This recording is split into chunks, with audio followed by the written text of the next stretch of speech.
हे अर्जुन, हम और तुम ये शरीर नहीं हैं। हम तो इन शरीर के अंदर रहने वाली आत्माएं हैं। ये शरीर तो केवल हमारे रथ हैं, हम उसके स्वामी हैं। रथ के टूटने से स्वामी नहीं टूट जाता, उसी प्रकार शरीर के सुख और दुख आत्मा को सुखी या दुखी नहीं करते। यदि हम आत्मा हैं, तो फिर ये सुख दुख का आभास हमारी आत्मा को क्यों होता है? ये सुख दुख का आभास आत्मा को नहीं होता, केवल शरीर को होता है। तो फिर आत्मा को क्या होता है?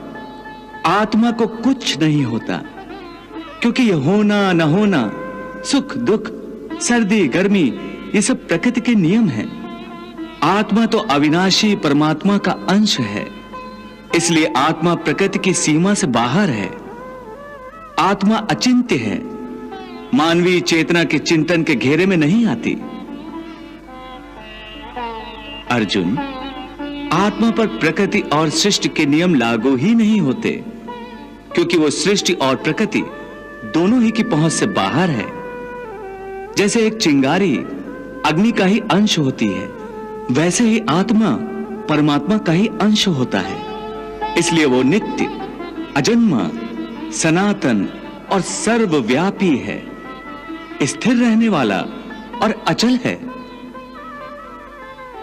हे पार्थ, आत्मा को न कोई शस्त्र काट सकता है, न उसे अग्नि जला सकती है, इसको जल नहीं गला सकता, न इसे वायु ही सुखा सकती है। हे अर्जुन, ये सब समझकर तुम्हें ना किसी के मरने का शोक मनाना चाहिए और ना किसी के ना मरने की खुशी का प्रदर्शन करना चाहिए। हे केशव, ये सब मानकर भी कि आत्मा नित्य, सनातन और अजन्मा है, उसे शस्त्र नहीं काट सकते, आग नहीं जला सकती, फिर भी प्राणी की आत्मा को दुख सुख, शोक खुशी, मान अपमान, पीड़ा और आनंद का एहसास क्यों होता है? हे पार्थ, मैंने पहले ही तुम्हें बताया कि सुख दुख का आभास करना आत्मा का नहीं, शरीर का काम है। परंतु केशव, शरीर को दुख या पीड़ा तभी होगी जब शरीर को कोई चोट लग जाए या उसका कोई अंग कट जाए। जैसे शरीर आग में जल जाए, उससे जो पीड़ा होती है वो तो शरीर की पीड़ा है। परंतु मान हानि होने से जो दुख होता है या मान होने से जो आनंद आता है, उसमें तो शरीर को कोई चोट नहीं पहुंचती। वो मान हानि का दुख, वो अपकीर्ति की पीड़ा तो आत्मा को ही होती है ना?